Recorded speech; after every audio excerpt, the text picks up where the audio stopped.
Ranking Member Barrasso. Ranking Member Barrasso, I have a letter here supporting Ms. Stackelberg's nomination that I'd like to ask unanimous consent to enter into the record. It is signed by groups ranging from the American Sport Fishing Association to the Archery Trade Association to the Hispanic Access Foundation, the Mule Deer Foundation, Outdoor Industry Association, and dozens of additional stakeholders in our public lands. Without objection.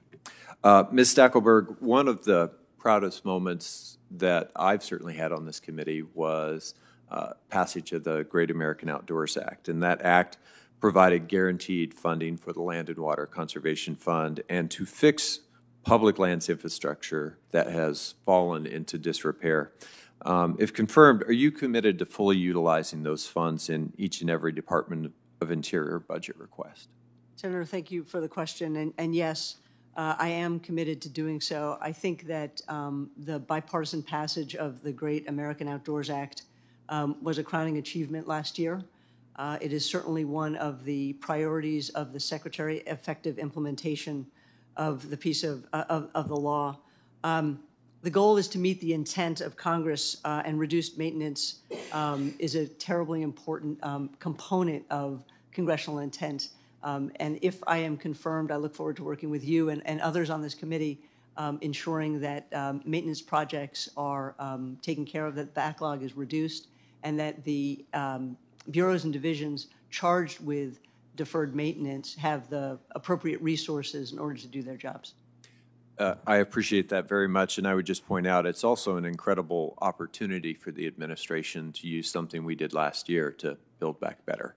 It's an enormous economic opportunity, the investments in that infrastructure. Dr. Richmond, in 2018, you oversaw the advisory body that put together that year's edition of Science and Engineering Indicators. That's a biennial congressionally mandated report that provides authoritative statistics on the status of science in the United States. According to an American Institute of Physics article published at the time, you expressed concern about U.S. R&D policy, saying that inadequate funding levels for R&D, quote, will continue to erode ability to be competitive to the level that you see other countries rising, such as China.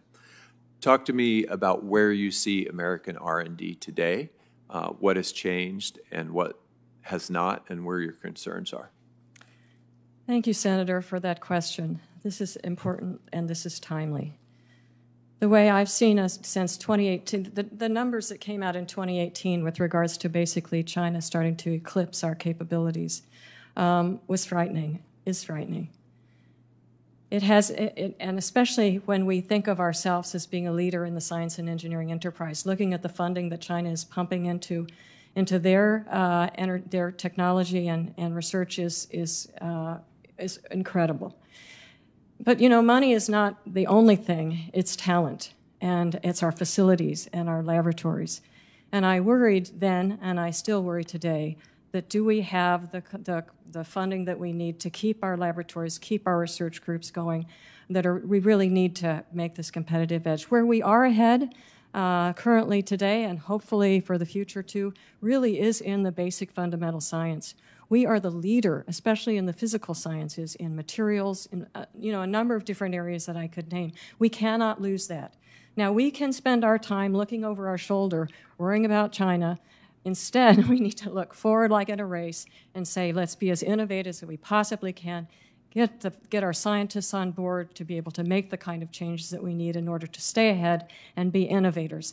And I believe if we can do that, we will continue to be the leader in the world. But there are threats. There certainly are threats that are worrisome. I think you articulated that very well. Dr. Berhe, congratulations on your nomination. You're a soil scientist well known for your climate-related research on soil carbon sequestration, which is becoming more and more recognized and relevant by the moment. I think that's a great background to run the Office of Science. Since the 50s, actually, the Office of Science has made major contributions to our understanding of environmental and earth system science research, and For example, it was behind the earliest research on atmospheric and ocean circulation that eventually became the climate and Earth system models that we utilize and depend on so much today. As you know, the President's budget requested a 10% increase for biological and environmental research at the Office of Science. Can you talk to us a little bit about what some of the vital but underfunded initiatives are that you might champion if confirmed for this position? Thank you, Senator. Yes, as you stated, soil carbon sequestration is an important area and an area that's a strongly has been a strong focus of BER and Office of Science activities in general. I think there's a number of activities that could benefit with an increase in budget for the BER program in particular, having to do with climate change responses, in particular thinking about reducing greenhouse gas emissions, for example, through a number of approaches, but as are also genome-enabled research in biology, synthetic biology of multiple different areas that have, has only risen in prominence over the last, several decades, and become even more important, the facilities that enable that kind of research too, as we've seen with COVID and the national research efforts that coordinated to understand the dynamics of that, how the viruses were changing and how to even tackle that important issue. So as there's vast areas of research that have already been set as priority areas for BER that would benefit, and a number that could be added to that list with an increase in budget. And I appreciate your effort and others in helping see an increase in budget for those really important programs. Thank you, Senator. Thank you, Doctor.